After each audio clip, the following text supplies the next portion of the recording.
la luce che con le corna muovono i palati.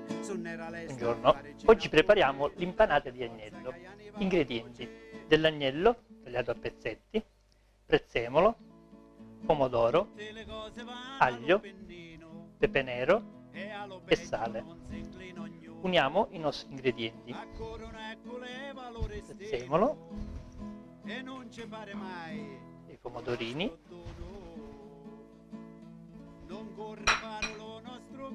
pepe nero, e poco credere lo saggia l'importono, o recco manco credere lo meschino, sale, o sazio non credere allo diono, per troppo vento lo vascetto taglio, sferra, per la gran breve lo malato sparra, passai consigli si perdi la guerra, e per tanti giudizi si sgarra, e lauda l'umaria mescoliamo, dalla terra. Pensa la cosa prima che si sparla, per chi ha intesorere la terra, dell'olio, co fa le cose giuste, mai le sgarra. A ciancere figliuzza che ci cavi, o sangue da ribelle puoi morire.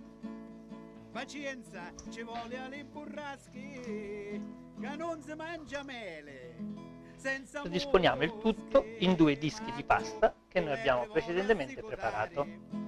Uno più grande dove useremo come base della carne, ma con un falo roba la grugliata, perdelo conto che sai di una volta. Ci disse lui adduzza la pundascia, tutto lo mondo è come casa nostra. Ci disse la padetta la gratiglia, hai un pesce rosso mangia, più piccolo lo utilizzeremo come coperchio. Accosta venecca mangi cardona, che lo castietto Cerchiamo di operare tramite una chiusura ermetica.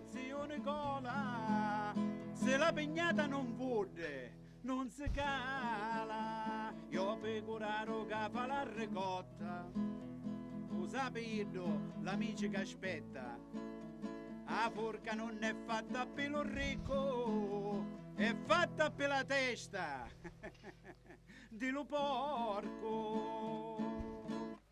Mettiamo in un vassoio, abbiamo messo prima un po' di olio, della testa era un coniglio, niente lasse e niente peggio. Facciamo dei buchetti per fare in modo che la pasta non si alzi e quindi si rompa. Aggiungiamo un po' di olio.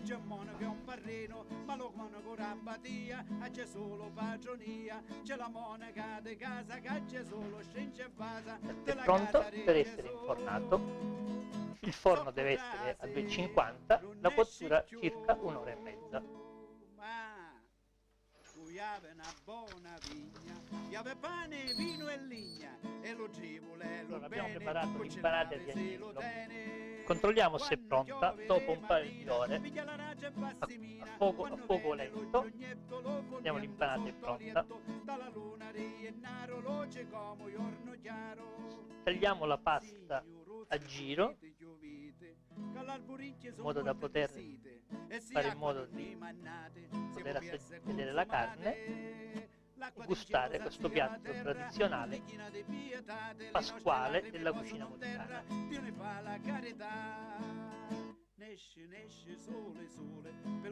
piatto è pronto. Buon appetito!